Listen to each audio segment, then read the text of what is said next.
How to block an email address in Yahoo Mail application. Let me walk you through step to block those pesky senders directly from your mobile device.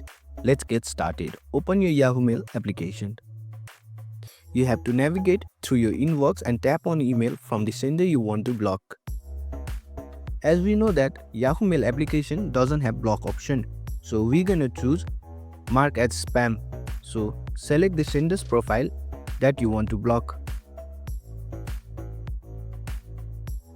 Now from the down right corner, you have to tap on more option.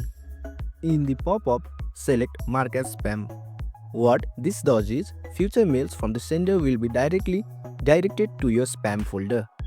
And that's it. You have successfully blocked unwanted senders in your Yahoo Mail application. Enjoy your quarter-free inbox. Thanks for watching.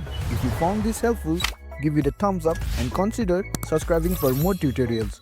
Drop a comment if you have question or suggestion for future videos. And don't forget to check out our playlist. See you in the next one.